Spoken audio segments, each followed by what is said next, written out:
Alright, so now we will add a functionality so that one user can send a message to other user. Okay, so first things first is we will have to create a model for that, and let's create a model message. Okay, and this message, it will have ID. So first I can copy this line. First line will remain same, it will have ID, and then it will have, let's say, text which could be of type string. Perfect. And it will have maybe a ID, let's say receiver ID, so the user who has received it, right? So for that I can write here receiver ID, and which will be of type integer. But hold on, this receiver ID actually refers to this ID of user table. Okay, so we have to establish a relationship between this field and this field. How can we do that? It's a straightforward. Here we will have to add one more property, receiver, and which will be of type user this time. Okay, because this receiver ID refers to the user table. Okay, and here we will have to add one more attribute, that is relation, and here we need to add fields. So we want to refer this field. Okay, so here I'll add a receiver ID.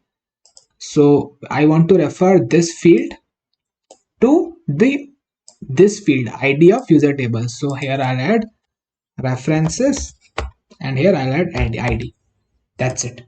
That's how we can establish a relationship between this ID and this ID of user table. So this user ID, this receiver ID will refer to ID of user table. Okay, that's what we have mentioned by adding this line of code. Okay, and this error is because we have to add the here also.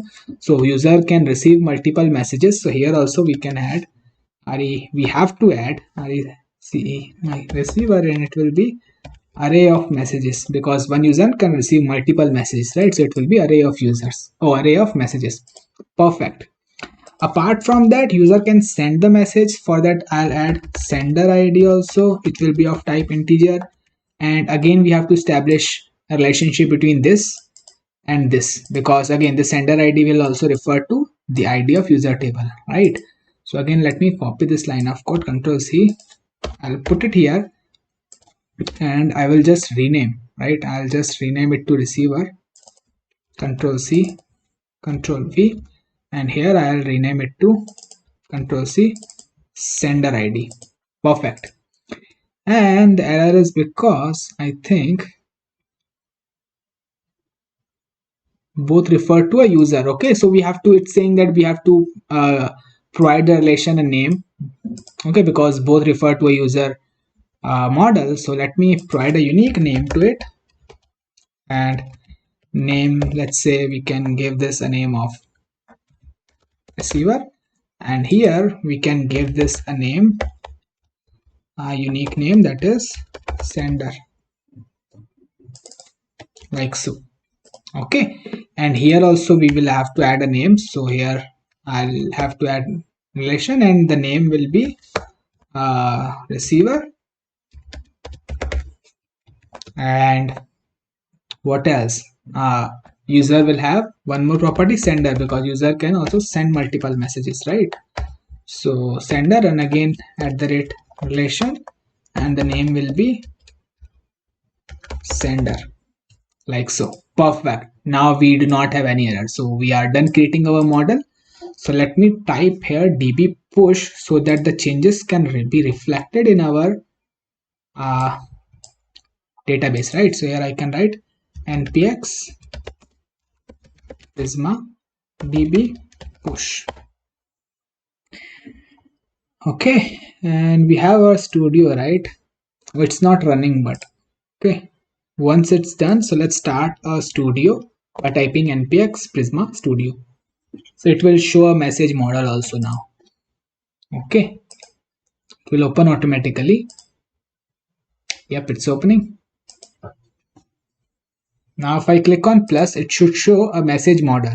Okay, yep, and it's showing ID text, receiver ID, receiver, sender ID, and sender. Also, I forgot to add one thing, is that when this message was sent or received, we have to add created at field also, right? Yep, how can we forget that? So let me add created the add field also, which will be of type date time and default, and now it will be system generated. Okay, yes, let's save this, and I have to type db push again.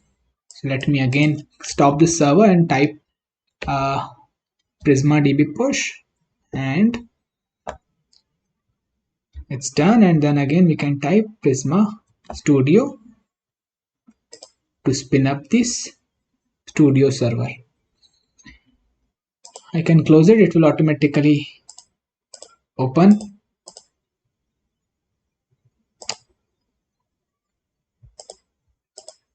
Yep, and here this time we should also see a created at field. Yeah, we have this created at field. Okay, I can reload this.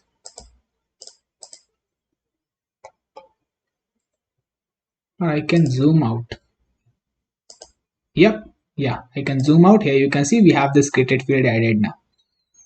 Okay, that's it for this video. Next video we will create a mutation to send a message. Alright, so now let's add a functionality so that one user can send message to other user. Okay, so we have to create a mutation. From the client we will send a mutation request. So we have to define that mutation in our schema and we have to resolve it, right? So let's create a mutation to send message. So let's give this mutation a name of, let's say, create message. It will take a couple of arguments. For now we will keep it empty, and as a response to that mutation, our GraphQL server will respond with a newly created message, right? So I can add here type message. So this type doesn't exist, we have to create it, right? So let me add here type and message. So it will have all the things, so we can copy all the things from schema, control C, and I'll put it here. Okay, and I will get rid of this receiver, control X. I'll get rid of this sender also, control X, and rest of the things here I'll add ID and I'll make it mandatory, and I will get rid of this also, date time, and rest of the things we can keep it, right? Yep, rest of the things we can keep it like that. Yes, and now what will be the type of this created at? Now technically this created at could be string also. We can write here string. We can give this a scalar type. Okay, scalar type, that string will work for us in our case. But let's say we should create our own scalar type. Right now these types that we have created, these are non-scalar types because they have multiple values in it. Okay, now this created at is going to have only a single value, right? So we call it as a scalar type. So to create a scalar type means a field which will have only one value. Okay, so we can create here scalar scalar, and we can give it a name of, let's say, date. No problem in it. And now here we can write here date type will be date, like so. This is also valid code. Yep, so once we are done with that, now let's resolve this create message. Control C. Let's add it here where it is ending here. Okay, let me add it here, create message. Okay, let me think what all arguments we will need from the client and what all we can get directly. Okay, so let me think of it. First of all, it will have a parent which will be undefined, and then we will destructure some couple of things from the argument. Alright, yeah, and then we will destructure the user who is logged in. Okay, that we can destructure from context. So here I can write user ID, that I can destructure. Okay, so user who is creating a message or user who is sending a message, that access we have, the ID of logged in user we have access to in this user ID from the context, right? From the token, basically, I should say. So user who is logged in is creating a message, and that detail of the user who is creating a message, that we have access to in this user ID, right?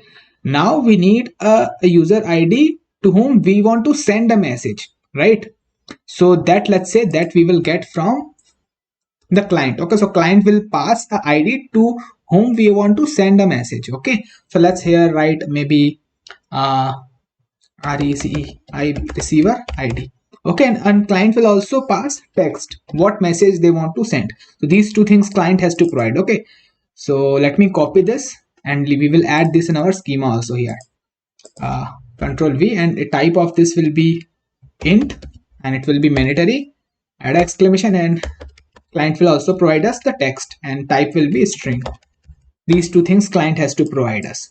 Okay, and what else? Yeah, I think the rest of the things are good. Okay, first again we will add this validation. If if we do not have user ID, then we will throw an error. Okay, so if user is not logged in, we will throw this error. And now we can create a message. Simple. So we need to first of all make this function asynchronous, async, and now we can add await prisma dot message. I'm getting session here, and we can use create.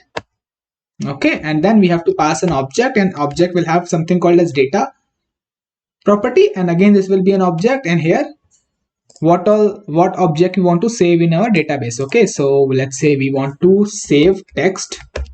Okay, and the value of this text will be coming from the client, so I can write here text. Okay, and then we will have here receiver ID, to whom we want to send this message, and that will be also coming from the client, receiver ID. And what else? And it will have sender ID. So sender ID, who is sending the message? So sender ID, we can get it from this user ID. Okay, the user who is logged in will be sending a message, so that detail we have in a user ID. I think that's it we need, right? Yeah, rest of the things will be system generated. This ID will be system generated, and created ad will be also system generated. Yes, we are good. Now here you can notice key and value both are same, so we can condense it down to just text, and we can condense it down to just receiver ID.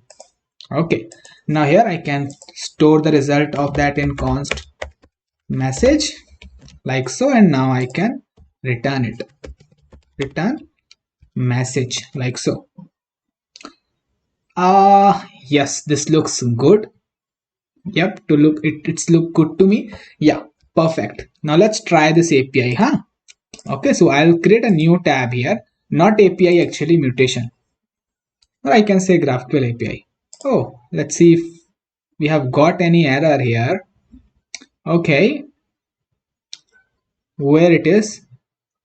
Okay, I think I have made a typo somewhere.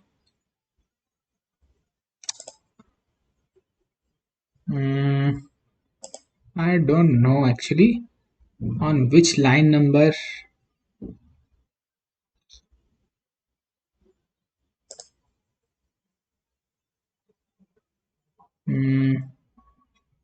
This looks good.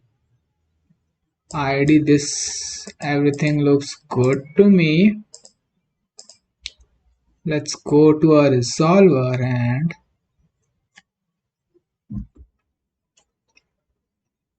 it's the bare minimum code. Oh wow, here we oh my bad, here we actually have to add a colon, my bad. Okay, that's why we should not copy paste, right? We actually copy pasted this stuff from the schema, right? That's why. Okay, my bad. Let's save this, and this should fix the issue. Okay, perfect. Okay, there you go. So let's click on this mutation, and let's click on this click on this plus create message, and it will generate the boiler code for me. And what all things we want? We want all the things. Okay, let's say we want all the things. Okay, we can now minimize this panel. So two things we have to pass: to whom we want to send the message. Let's say, let's check now. Let's check on our database. Let's say we want to send a message to this Suresh. Okay, the ID of the Suresh is 3. Okay, so we will send, I will write 3, and what text? Let's say I'll say hello Suresh. what's up, what's up. Okay, yes, maybe add a question mark here. User needs to be logged in, right, before we execute this. So here let's click on the sign in, and let's first sign in as a maybe as a Mukesh, right? So here email, we need to add Mukesh's email, right? So that is mukesh@mukesh.com. Okay, so let me do that here, Mukesh, and here we are logging in as a Mukesh. Okay, password is same. Let's run it. We should get a token. Okay, let's copy this token, Control C, and when we create it, we will attach this in a header like this. Okay, and now that's it. That's the only thing we have to do here. Okay, let's create it. If we run it, there you go. Okay, this message we have sent to the user which has id 3, that is Suresh. Who has sent this? The user who is logged in, that is me. So here you can see the id of Mukesh is 2 here. Okay, Mukesh has sent this, and what is the text? Hello Suresh, and this is the timestamp here we can see. Perfect, awesome. Okay, that looks good to me. Yeah, so I'll give you a task. Send couple of messages from one user to two users so that you have some data to play with, right? Okay, that's it for this video. We will continue in the next video. All right, then let's continue. So what I did is, I created a couple of message exchange between Mukesh and Suresh. So now I have total three messages in my database. Okay, yep. So similarly, you can also create couple of messages exchanges between two users. Okay, yeah. Now what I want to do is here. Also here also you can see, if you click on this user model, here also you can see that two messages you have sent and one messages you have received. Okay, here also you can send. That's the advantage of using this studio, Prisma Studio. Yep. So two messages I have sent to Suresh. Okay, yes, perfect. So now what I want is, I will create a query so that I can see what all messages I have sent and what all messages I have received from a user, from a specific user. Okay, yes, suppose I exchange couple of message between me and Suresh, right? So now I need to get all the messages that I have sent to Suresh or Suresh has sent to me. Okay, let's write a query for this, so that all messages we will show on the chat screen, right? So when I'll have a chat with Suresh, I'll show that messages on my chat screen. So let's first, we have to define it in a query. Okay, so not we should not add a comma here, my bad. Let's give this query a name of maybe, I don't know, maybe a message by user. Okay, and as a response to it, we will respond with the array of messages, and client will send a receiver id also, okay, and which will be of type int, and it's a mandatory. Okay, perfect. Now let's resolve this. Let me add a s here, messages by user. Okay, Control C, and let's go to a resolver and let's resolve this. Oh, it's not a resolver, we have to add it in a query, right? This is not a mutation, this is a query, so we have to add it here. Yep, we want to resolve a query, right? Yep, so let's write it here, and this will be a function. Let's make it asynchronous function, and boom boom boom boom boom boom, there you go. So in here, first of all, first argument will be parent, which will be undefined. Second will be receiver id. We can destructure receiver id from the argument here, and then we can get the id of user who is logged in from context. Okay, now again we will first check if this doesn't exist. If user ID doesn't exist, then we will throw an error. That means that user is not logged in. They need to log in first in order to see all the messages that they have sent or received to a specific user, right? And now we can use await prisma dot message and find many. Okay, now here we need to add couple of things here. We have to first of all add a where operator. Okay, uh, where uh, where let me think of it, where sender id will be equal to the user who is logged in, and okay, and where receiver id is equal to the receiver id which we have got from the client. Now if we write the query this way, we will get only messages that we have sent, right? Not the messages that we have received. So basically we have to write one more where actually. So I'll show you. We have a operator, I think, or operator. Let me show you how to read the documentation. So I'll click on this prisma api reference. Okay, and here you can click on this filter condition and operators. I think we have or operator. Yes, this one. Okay, and here what we can do is we can add or is an array, and inside the array you can pass an objects like this. Okay, yes, let me find an example where, yeah, like this is very self-explanatory. We can add a where will be an object, and here we can add or operator, and we can write all our conditions inside this as an element to array, right? Perfect. Yeah. So what we can do here is I can cut this object, control X. Okay, and here in where will be an object, and here we can add or operator, and or will be an array. Okay, now here I can add the object. Okay, let me write it on a single line so that this looks more clean actually. And yep, so this is the first condition to this array, or first element to this array, and second will be, so this line of code will return all the messages that I have sent, right, to this user. Let's say this will return all the messages that I have sent to Suresh. If I am Mukesh, this will return me all the messages that I have sent to Suresh, to a specific user. But I want to get all the messages that Suresh has sent to me, that Suresh has sent to Mukesh.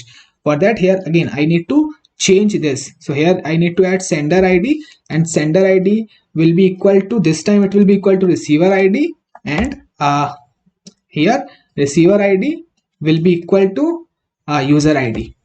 So we have to reverse it. Now we will get all the messages exchanged between two specific users. Okay, the user is who is logged in, and the user whom he is chatting with. Okay, that's the perfect query. And we need to also order these messages in ascending order, so that the message which was newly created should come on the bottom, right? On the bottom, yeah, and message which was sent earlier should come on the top.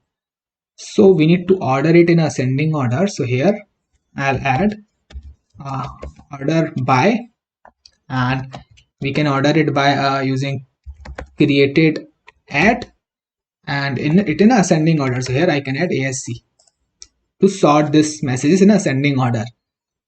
Okay, let me think of it. It will be ascending, right? If we are sending a newly created message, it should come on the bottom, not on the top. Yeah, perfect. Yep. So now let's try this, right? It will be fun. Let's go to our Prisma, our playground. Let me create a new tab here. Let me open the documentation. Yep, and let's click on this query, and let's click on here plus. Okay, we got the boiler code, and we need all the fields here. Okay, and let me log in as a Mukesh. So we have this Mukesh. Let me sign in and get the token of Mukesh. Okay, I got it, and let me add this in an authorization header. Okay, I'll remove this token and I'll add the token of Mukesh, and what else? And a receiver ID will be Suresh. So Suresh has ID of 3. Okay, right? So let's pass this. And yeah, that's it. That's it. That's all we need, right? Okay, that's all we need. Let me minimize this. And we have added here variables and looks good to me. Let's run it. Let's cross our fingers and run it. Oh, let me see if server has restarted or not. Okay, it has, it seems. I don't know why it didn't work. Okay, let me run it again. Something is wrong, it seems like.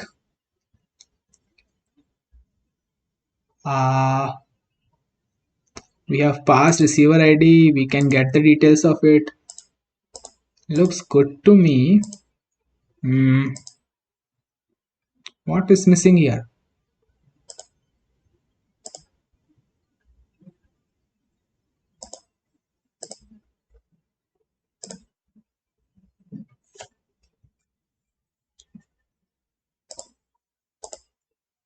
Oh, we are not returning anything from this? Oh, my bad. This is terrible. So we can store the result of this in messages. Okay, and then we can return it. Messages. Okay, perfect. Let's save this. Server should restart. Yep, it has. Now let's run this again and boom, there you go. We got all the things. Okay, so this if you can recall this was the first message that we sent, right? So it has ordered it in ascending order, right? Okay, so it has sorted this all messages in ascending order, and I can see all the messages exchanges, right, between user who has ID of 3 and 2. Okay, see here. Okay, yeah, perfect. So it looks good to me. This is it from the GraphQL side. Now we should work from the next video on our client side, that is React. Once we do that, then we will come back to a GraphQL server and learn about subscriptions. Okay, we have a lot of things to cover. See you guys in the next video.